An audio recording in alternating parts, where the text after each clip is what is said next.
Hello everyone, welcome buyers. So today I'm going to teach you about how to handle date time in Python. So let's start. So the agenda is here. We will first discuss how to initialize, and we'll play with date object to see how we can fetch different things from the date object. Then we'll use time delta. Time delta will be used to find the difference in on time between two date objects. Then we will see how we can convert a date format to a different date format. So before starting, let's import a datetime module. This is the main module which is responsible for handling datetime operations. Okay, let's try to print the current date and time. Datetime.datetime.now. Here you can see it prints the current date time. So if when we are not converting it to a specific time zone, it will print the date and time of a default time zone, which is UTC. Okay, if you want to change the time zones, you can change the time zones. I'll teach you later. Okay, so this is how you use a date time object. Let's see what is there in the date time, like what all of classes are available in the date time. Here you can see, so we have max year, min year objects. These are private variables. Then we have date, we have date time, we have date time capi, we have time, time delta, time zone, and tz info. So these are the things that we have within the date time class, or we can say within the date time package. Okay, so let's figure out the date for today.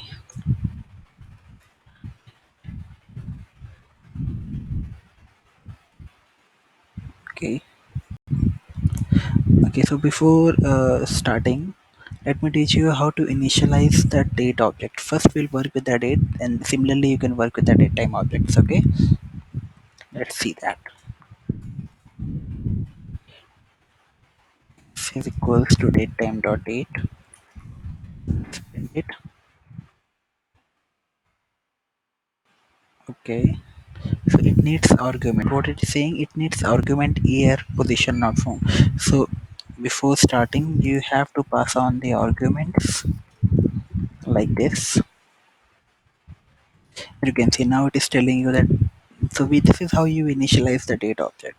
So here we have initialized the date object. This could be anything. So you can pass on any date here, like uh, okay. And now let's see how you can fetch the. Similarly, you can initialize the datetime object as well. Show you how. Time.datetime.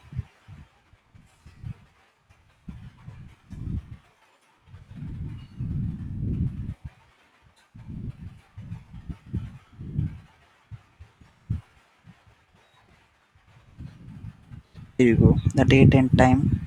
We have initially can use any of the object based on your use.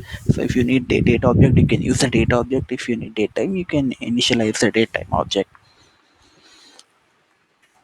Let's see if we can fetch the other things from these objects. Like if you just want to use year, if you just want to take out the month, if you just want to take out the date from that object.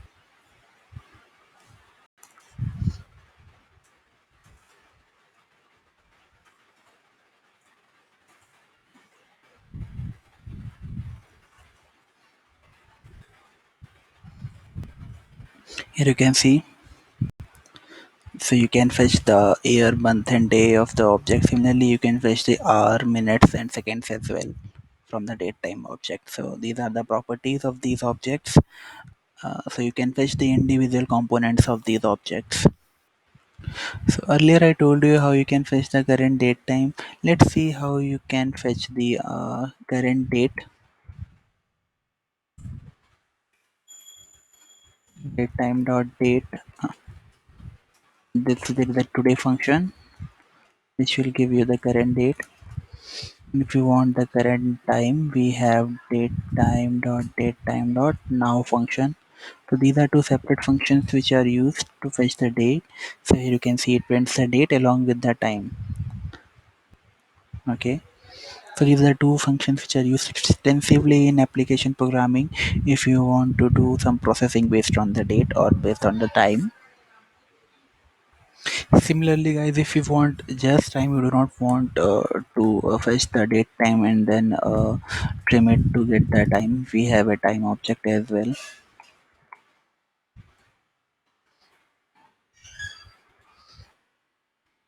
Oh, I think I did some mistake. So you can initialize here. I 10 00 00. You can see. So there are so many methods available within the date and date time object. Like you can fetch the weekday, whether it's a weekday or not, and also you can convert it to a separate time zone. Let's move to time delta. So what is a time delta? So it represents difference in time between two objects. Okay, let's define two date objects. Name the initialize the first one as 2019. Initialize the second object to be the 1st January of 2020.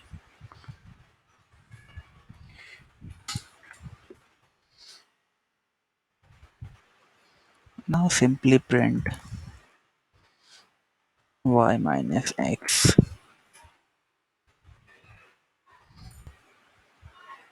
Invalid token. Oh, I forgot to.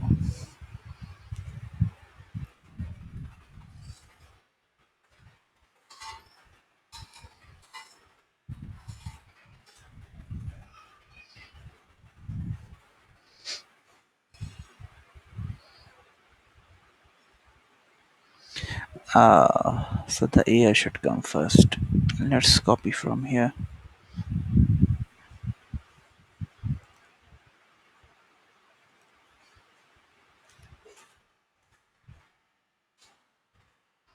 Sorry guys for this.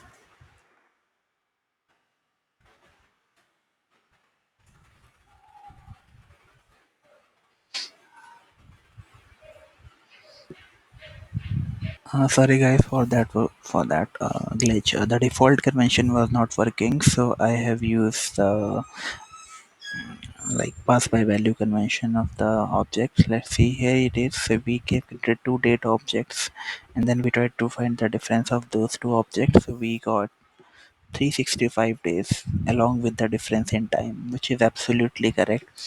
Now where is the time delta? Let's see the type of this object.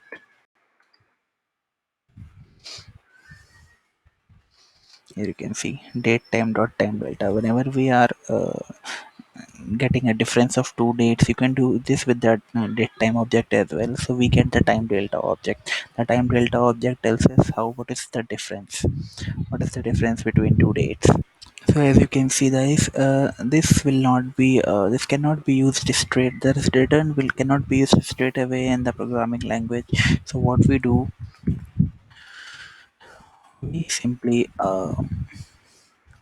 use the 2 seconds total seconds method of time delta object to find the seconds. So these seconds can be compared against each other. Okay.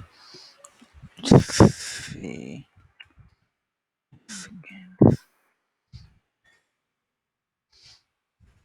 You can see the total seconds. The difference of the difference between two dates came as a seconds. So now we can easily compare this value against any other value which is in seconds. Okay, so this is about time delta object. Time delta object is really useful in applications where we want to compare the processing against a specific date. Okay, or we want to compare it against a specific SLA, that whether this processing has been completed within the SLA or not. Okay, let's move to see how we can convert a date object to a different date format. Like we know we have different date formats: dd, yy, yy,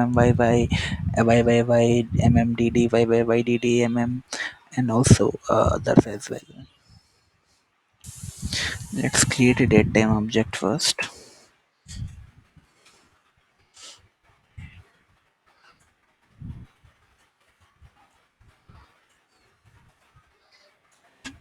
Now,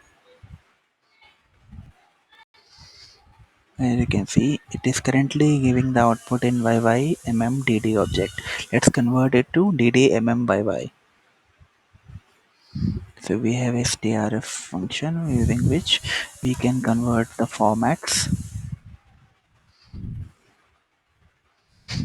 Here you can see now it is giving the output in dd slash slash YY.